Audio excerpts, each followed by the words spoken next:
how to set up a Git repository on GitHub and have it be connected to your important project on your local computer.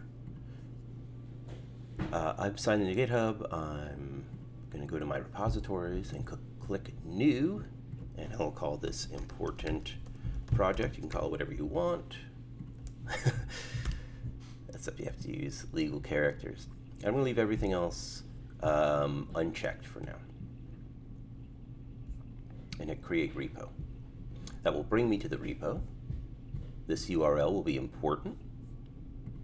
And a lot of what I'm going to do, you'll see a reference right down here. Okay, so here's my important project. If we go in here, you'll see I've got one important file in here. And I want to open up terminal in that folder, an instance of the terminal shell inside that folder. When you launch your terminal, you might have a different looking prompt than me. That doesn't matter. You know, this is just my name on my computer, and I've got a tilde and a %. You might have a $sign or something. To open this folder in an instance of terminal, I'm going to drag it down on a Mac to terminal and pop it open. If you are unable to do that for whatever reason, you would have to use cd or change directory and navigate to the folder that you're in, which in my case would be cd desktop and then cd important project. And the prompt will change to indicate where you are. To make this a Git enabled project, I'm going to say Git init.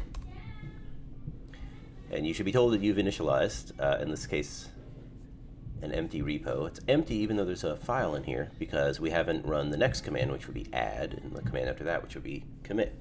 When you run this command, you get an error that the command git is not found. You're going to have to install git. So stop watching this. Okay, so I said git init. What that does, if you're wondering, is it creates this invisible folder that has some kind of default settings. So I'm going to say git add, and then a space and the period, which essentially means add all of the files in this folder. Like most things in the terminal, you don't get an indication of anything exciting having happened. And now I'm going to commit this, so I'm going to actually add it to version control and create our first commit. All version control is a series of committed versions of a repository, which you can step back through. So I'm going to say git commit.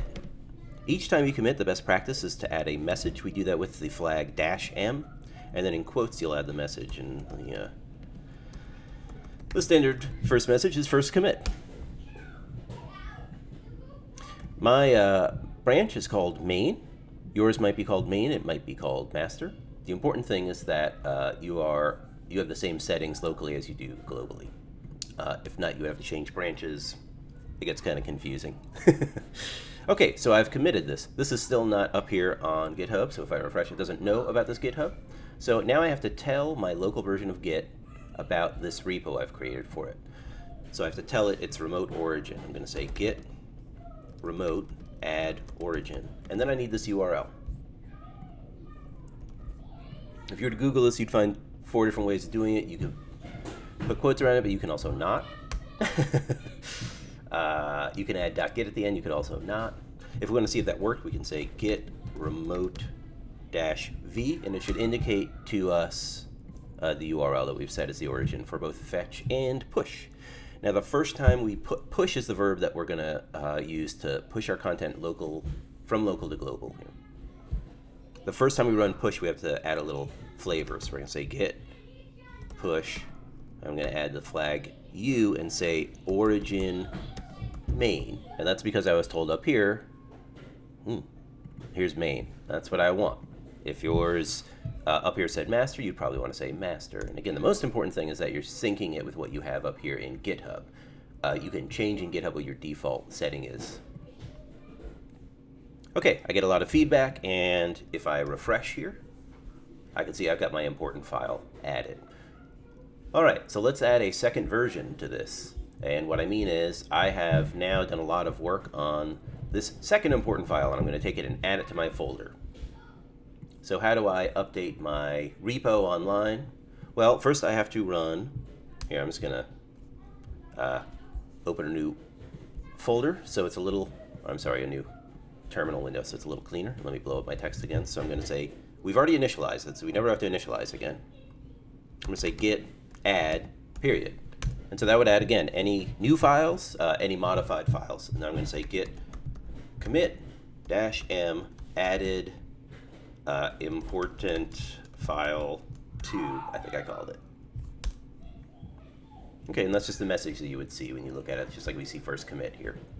So I've added it, I've committed it, and now we're going to do git push. And we don't have to specify which branch we're going to use this time. We can just say git push now.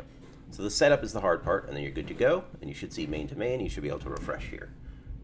All right, so now I've got 2 files. Let me do one more fancy technical thing here. You're always going to be encouraged to add a README.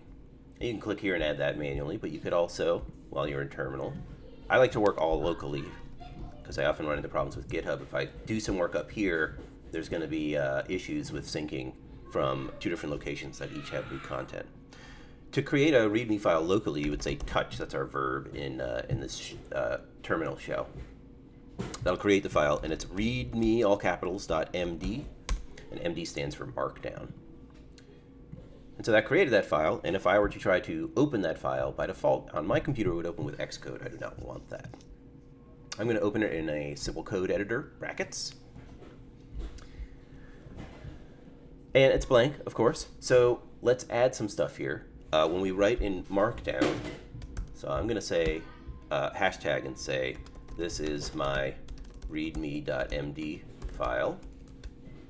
Writing in Markdown means we can precede each line with an indication of how we want it to look. So this will be an H1 tag equivalent in HTML. This would be secondary, right? An H2 tag, I guess. So maybe a sub heading, a sub heading, whatever you want. There's all kinds of stuff that we could add here. This would be normal, by which I mean p tag text. So what is a readme.md? It is just basically a text file, and you can use these modifiers to change the appearance of the text. This will make a lot more sense once I save this file. Now I have this color coding happening because I'm in atom or brackets. I don't know if it knows what to do with this. I've got this readme.md. I want to upload it. So let's do this one more time, so it should be comfortable now. We can say git add period. I mean, it's just the same commands. The only thing you're going to change is when you say git commit -m, you guys got to change what your oop, I got stuck in a quote here. If you ever end up in a hole like this, I usually just close the window. It's the easiest thing, and then drag it back down. All right, now we're in the middle of doing a git commit. So since we stopped at halfway, what can we do? Well, it's never harmful to say git add period. Even if your content is not up to date or is up to date, it's just, it's non-destructive. Let me try that commit again, -m, and I'm going to call this added readme. Okay, and then I'm going to say git push. Now the cool thing about adding readme file is if I refresh here, that readme is going to show up here, and that's where I can design some sort of description. What's going on here? You can include links, you can include images, you can kind of do whatever you want. And again, I'm on the branch main, so if you were to go here and you have master as your list here, that is going to be a little bit different. You do have, if you go to your main GitHub kind of section here, if I expand this a little bit, I should see, I am not seeing settings. Where are my settings? Well, I probably have to go up here, okay. Your repositories, your project. So this is, I believe, where we can change our default names for projects. Let's see. Hard to find settings. Let's see. I would guess that we would go to repositories. So mine is set to main, and this is where you would change it, or you would change it to master. And you could do the equivalent thing in Git, but you have to do it from the terminal. Let's see. Git change default branch name. This is for renaming. That's not really what I want to get into. Well, for now, what I would do is whatever is created by Git on your local machine, it was main for me, I would just stick with that and make sure it syncs with GitHub. And we don't have to worry about changing it now. All right.